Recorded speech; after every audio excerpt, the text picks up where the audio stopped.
this time around, I'm back to chat to you guys about a space that often is a little bit contentious. And it's got to do with whether someone has the drive to actually scale their businesses and what it actually takes to go from a typical bucket brigade over into a fully fledged contractor. Whether you are running a scaffolding business, any business for that matter, there is a point in time that you need to graduate from bucket brigade, and I mean that affectionately, over into a system that you are now starting to track CIDB levels and formalize your business over time. And luckily, the smart people internationally have already figured the system out. So there are ISO standards that have analyzed thousands of different companies and their growth and what works and what doesn't work and what the structure looks like and what it shouldn't look like. And I've put that stuff on paper. So there's a couple of ISO standards internationally that we've used. And locally, we've adopted SANS 1393. Here's a hint. Typically, you need to pay for that. If you chat GPT SANS 1393 right now, you can get everything that the internet knows about that particular standard. And you can get it for free. You don't have to pay the 2,000 Rand to get access to that particular standard. But the key is make use of the tools that are available to you. In many instances, they will be free.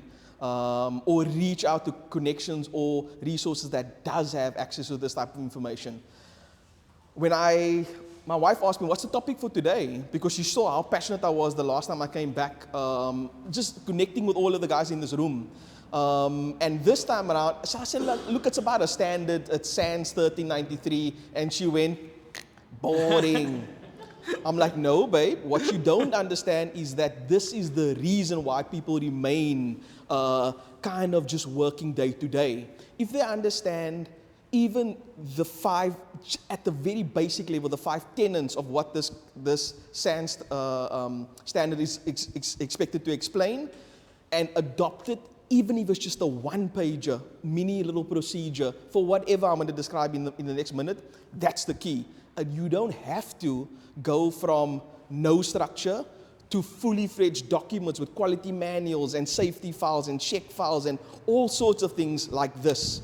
And you also have AI that you can use as a base, but it doesn't happen that way. So use the tools that's available to you. So today's chat is just about what you can use as a reference document or a reference system to formalize and scale your business over time.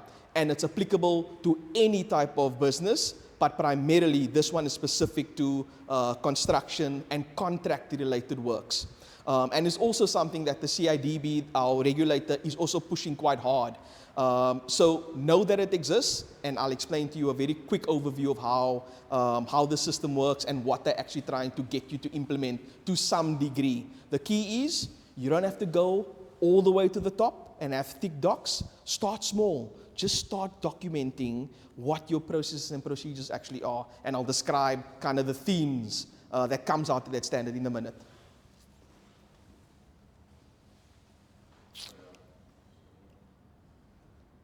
Right.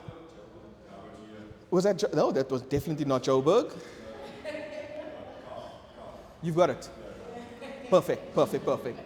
Right, though. So why is it important? Why do we even care? What is the SANS 1393? Often, in my kind of upbringing, I didn't even know that these type of standards exist. And then as you get into studies, you realize, okay, someone's actually done the hard graft by creating these systems and standards that we can actually adhere to. So the key is, currently, there is no other gold standard of how to set up and drive a system in terms of a business structure. This is our gold standard. So number one, it's the gold standard. It's internationally tested, and it's being punted locally. It's our SANS standard. We've adopted it like for like because it didn't need to be changed. Again, when I communicated with a couple of the original authors, the ISO version of this document, of which the South African version is based, they told me that they had studied in the region of about 10 to 15,000 companies internationally, and taken the best practice from all of those companies at different sizes, where they are mega group 5 type style, CIDB, all the way down to the bucket brigades, as we refer to them colloquially. And this is what they have actually come up with over time. And from time to time, this is a 2013 version, and it didn't need to be changed because it is as good as it's probably going to get in terms of structure. Right. Sorry, just one step on that one there. Again, the key here is that if you implement these type of things to a degree, it sets your business up to scale. And it's just a matter of taking your existing documentation set and existing systems and existing tools and scaling that over time. And again, you get tools like Workweek that also allow this type of scaling naturally as well, and that's the key. You also, if you are at that level where you are ready and you've implemented the tenants, you can also get ISO or SAN certification, and that also allows you access to finance because you can prove that you've got structure within your particular environment through that certification. So again, it can also allow you to access MULA, which is often needed in our space as well. Next slide. So you describe, so it's applicable through the entire growth journey of a particular contracting environment, from ideation or just the initial startup, all the way through to mega companies internationally. They are all using and referencing exactly the same standard. If you don't do it, the consequences or the pitfalls are obviously, as you scale, basically you don't have structure, so your compliance-related issues will creep in, whether there's a regulation or legal compliance issues. Your capability becomes tested because you don't actually have a way of measuring whether you currently have, with the resources you have, the capability to actually scale your business over time. You are inconsistent because of that, and typically, I think that was a good kind of let up. If you're not skilling up, you have less propensity to be successful downstream. Same thing with access to finance as well. Next slide. The types of resources that this document describes is both tangible, so it's actual physical documents, and non-tangible aspects. In some instances, as an example, the tools they refer to here would be, if you are a scaffolding company, would be enablement through your actual materials, right? Those are the tangible type of things, and it speaks to the asset registers, your tools registers, all of your physical related assets and what you have as a company. And then the non-tangible ones would be all of your system related issues, your tools, your design software, anything that someone can physically not touch. This standard tends to lean more towards the non-tangible. So it's about process, systems, tools. That's more what this is about, and hence why it speaks more to the structure. Having the ability and the plan to be able to do the job doesn't necessarily mean you can go straight for that 100 million rand job if you don't have structure in place within your business, and that's the key. Often what ends up happening is people get money somehow, but then they don't have the capability and the structure within their business to be able to execute that works anyways. And we actually see this as part of the city. We see it often where people are trying, and sometimes they are getting awards in terms of tenders. I think that's how we started this knowledge sharing last time around. It was about tenders and how to be successful in that space. Sometimes, and we see it sadly more often than not, people are actually getting tenders and then don't have the ability to be able to even execute that because they're chasing quick bucks. But with this type of systems, the idea is put the structure in place so that you have the ability to scale, not just access to money and plan, but also the system that backs that ability as well. Right, so it is split up into 5 flavors, and I'm going to take you through each flavor very, very briefly. You are, again, use the tools that Niven just spoke about now in AI and go explore this a little bit more. Type in SANS 1393, what is the resource category 1 trying to get me to achieve? Give me a first draft of what the SANS 1393 expects me to write. You can get a first draft from AI. Tell it a little bit more about your company and what your company does. Tell it about the structure, and you can actually get a version of all of these things in ChatGPT, even within 5 minutes, to be fair. It's your job to put the 20 years experience as you referenced into the machine so that it can actually help you pump out systems that actually make sense. So the document must actually match what you do and how you experience your work on a day-to-day. But the first one is about governance and systems. Very boring, but what it actually speaks to is centralizing your policies and procedures.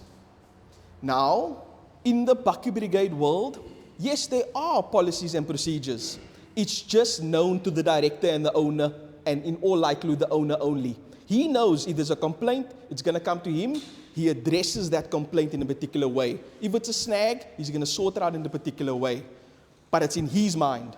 It's not written on paper so that if something had to, God forbid, happen to him, that someone else can come in and automatically pick up what the scaffolding company's procedure is for snags or reporting. So you got to get into the habit of documenting these type of things because that's what's required to prove to financiers that you've got a properly, fully fledged company and it's not a makeshift company that's unorganized and disorganized within the company itself. Typical types of things that live under resource category number 1 is documenting your process. Often, and in many instances, we'll ask you for a check file. If I'm a client, typically in the city, the minimum standard is a properly tailored, specific to my site check file. Often, it's based on a generic document that lives in your environment. So in this instance, we are describing, in the example of a check safety file, what does a typical safety file look like? You got to have a reference. There's no ways you can create a safety file within a couple of days of a tender, to be fair. So you got to have a base for how you manage check-related elements within your business. If something goes wrong, what is the plan? It's a regulatory requirement as well when you get to certain levels. So have, within the governance and systems, some level of basic procedures documented.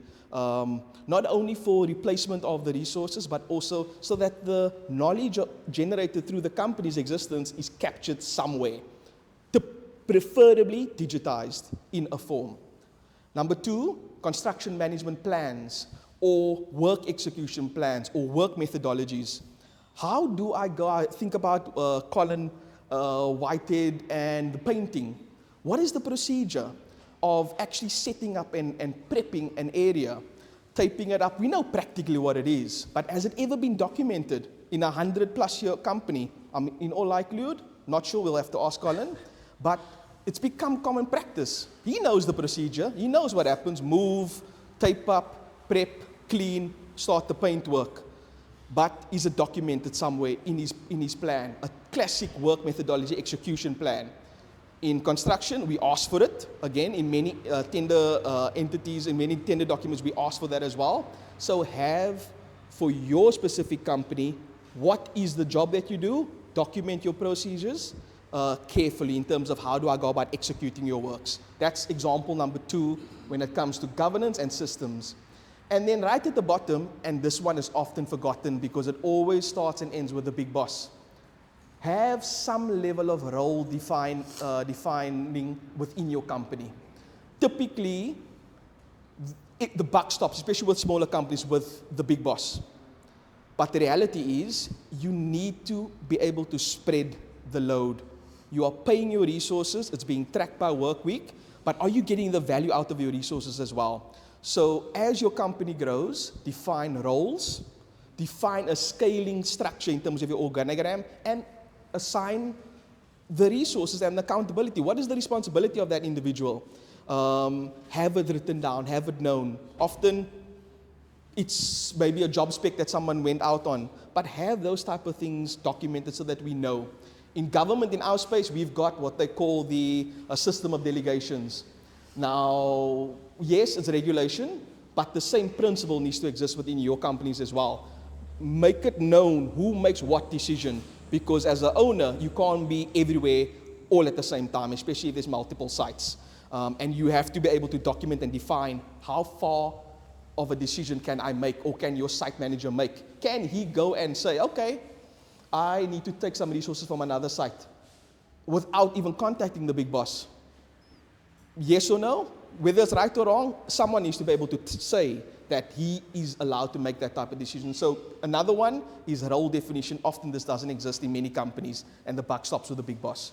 But the big boss must also learn to enable and empower his staff, and clear role definitions and accountability is a good start. So this is just an idea of what can exist within the governance and systems portion of the SANS document. Next slide. People and competence. Now, last time around, it was a big focus, and we focused on a lot of people and competency related things. This time around, it's about competency, training, and awareness within your environment. And we do this. We don't often formalize it, so we do have toolbox talks, or we have kickoff meetings or planning meetings, but is it embedded into your system? Is it captured that you are going to do toolbox talks every single morning when you get to site and you're clearing up and you're setting up? Are you having an afternoon debrief for lessons learned that you experienced through the day? Or does it just live in someone's memory? You can even enable it through Workweek. I'm pretty sure they can open up metadata fields that allows you to track lessons learned and registers and snag lists and have common, and eventually be able to do some analysis from that as well. But the key is focus on the SAN standard reference number 2 refers to people and competence. And typically what's covered in this space is training plans for all staff. What types of training, what competencies must people actually have? Is there an onboarding checklist to make sure that people are actually able to do the job that they set up to do? Or is it just, okay, just rock up and then figure out what I need to do on that particular site? So have an onboarding plan, have your toolbox talk, but capture it and systemize it and make it known that this is what you do and this is how we operate as a company. Again, think structure. We're moving away from informal, random stuff, and we're moving into structure. All right, so document what you are doing as well. Number 2, skills matrices. What are the competencies that each of my staff should have? If it's a painter, if it's the inspector, which is a legal statutory requirement for scaffolding, that there must be a certified competent person, what is his skill set? How does he differ from the guy that's actually putting it together? Should he have a qualification? Map it out. Keep it, track it with that job description, so that you know that every single time someone is hired in that particular role, that is the basic competency that he or she should have. How to test it? You can test it practically, you can watch him, you can have certifications, you can have qualifications, but at least have the minimum standard captured somewhere. That speaks to skills matrices. And then the last one is what the standard expects you to do. There's only one role that's defined in this. And this can be the owner, this can be someone that's smart, that can put documents together, can be anybody, but the only role defined in this particular standard is the role of a construction management representative, someone that's actually there collating this and putting this whole plan together. And in typically smaller companies, it is the owner, but as the companies get bigger, you move more into the compliance officer type of role who will put this type of a program together. But with AI, we have the ability to be that person as well. And you can actually get a version of this coming out of AI. Then that is competencies, people and competencies. Number 3, tools, tech, and infrastructure. You set me up nicely with the AI talk, because that fits nicely within this tools and use. But typically, depending on the company type that you have, it's any tools that's available to you. If I was a contractor and I'm doing design work and build work, that would be my tools. Procon, Demex, AutoCAD, Autodesk Suite, that's typically my tools. The standard defines this as just a couple of examples. Equipment registers, again, we spoke about non-tangible and tangible. Equipment registers, your plant registers, formalize it. Or are you just guessing how many tools you have? Because that's how you keep track of losses and things like that as well. But you got to have some level of tracking happening at that level, whether it's the equipment or even the materials that you use throughout your site. Asset management, again, if your company gets bigger, you start getting more cars, more equipment, sometimes yellow equipment as you grow, you got to formalize this, but you got to start somewhere, because often when your company becomes too big, it becomes difficult to go and find the nuts and bolts and what is actually missing or there. Even tracking the life cycle of that particular plant and how long you've had it for, it's a good practice to implement some level of tracking under the banner of tools, tech, and infrastructure of your company. And then stock control, that's a classic one. Everybody's got materials. Then we've got, the last one is project scheduling tools, but this can be design tools. It's applicable to you in terms of the software that's in use within your environment. Last one is some level of an IT system, whether it's a very basic machine that you can dump these things on, or preferably cloud. Connect yourself to Google Drive and start putting your documents there, but have it in cloud so that it lives in the ether forever. Last two, you can move. Compliance and risk. Again, this one is about the legal compliance, the monitoring, the internal audits. It's the work that I do on a day-to-day. And it's never nice. Sometimes you have to be the policeman as well and the judge. So this one is about the compliance-related registers. Do you have a link to legal that can get you out of trouble if you are in trouble?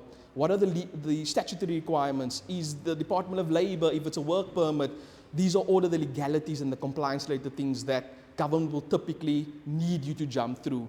Having a certified, a competent person that can sign off on scaffolding, that's important, that's a legal requirement. You need to know that you need to do that. Otherwise, you can get yourself into hot water and even be held criminally liable. So be aware of what happens within the compliance and risk, and have access to people, professionals, because again, we're not legal people or auditors. Have access to people that can actually help you in this environment as well. The last one is process and improvement. How do you, as a business, make sure that you're always looking to learn and improve? The last one speaks to that. And it's about doing the checklist, checking up on people, using AI to give you insights, lessons learned logs, monthly management reviews, chat to your people on all levels of your business structure, and look for opportunities to improve. And that's what this is about. Once you start capturing the data, AI will allow you the insights to get all of this for free, like this, within 5 minutes. A classic example, we do it, you guys don't like us doing it, but we host in the city what we call CMRs, construction monitoring reviews, which is us going to site and doing an assessment on the performance of contractors and PSPs. We've done 500 to date of the city's biggest projects, from 10 million all the way through to 5 billion. And we can now pump that data through a hosted large language model into that system, and it can tell us what is the city's biggest problems. We're going to do the same thing with customer surveys, residents actually giving us info of what the problem areas are. We can use that to our advantage to help you with the process and the improvement, to pick up the insights. But you have to get into the habit of even having a system for improvement and tracking it. That's the key. That's how you grow. You learn from your past mistakes and from other people's mistakes. And effectively, that's the 5 areas that you need to consider. All the way from generalized processes and governance and structures, knowing who your staff is, then moving through to the processes and the people and the competencies, and then going through legal and compliances. You can see that if you check off to a degree all of these boxes, it is what is required in terms of having a good structure for your company. Again, you don't have to go for the moon. You don't have to have all of these fancy documents. You need to start somewhere. So even if your plant register is on paper, start somewhere. Start recording it. Preferably be digitized, but start somewhere and get people or systems and tools like AI to help you with that initial start. But it's high time that we move out of continuing the trends of bucket brigade, unorganized, disorganized, and start moving into an environment where there's structure. And you got a nice, easy cheat sheet for you to actually learn from. And I think that's almost me. Yeah, so there is a couple of case studies. You can ChatGPT this as well, but there is very good case studies locally within Cape Town. I can't mention the name of the companies, but if you do a little bit of Googling, you'll find them. We've literally taken companies from grade 2 to grade 6. CIDB, that is from what, 5 million to in the region of about 500 million within 1 year. But the key is, and when we asked them, how the hell did you keep up with all of that amount of work when you were small fry a couple of months ago? The importance was they had implemented this and they had gone through some level of SANS 1393 training 10 years ago. Wow. So even though they were small, they had the ability to scale. And this was the absolute difference for them. So you can do the same thing. You can scale your business over time obviously on your pace and on the growth of the economy, hopefully, but you have the ability to also structure your company in such a way that it can scale, following these very basic 5 metrics. Just start, that's the key. And then I'll skip the pitfalls, that's classic, it's known to everybody. This is kind of the phases that you go through, but it's a 3-phase system. You're more than welcome to have a squiz at it. Just follow the steps, and then the conclusion is, growth is not accidental. You don't by chance win that tender. You have to plan it and it's engineered. So engineer your company in such a way that you actually set yourself up for future growth. And that's the key. Think about the future. Don't think about the right here and now. It's aligned to the build to one approach. Absolutely, because I term this presentation build to grow, because that's what it's about, building your company to grow. And then, like I said, just start. Use AI as your friend. And that's my bit.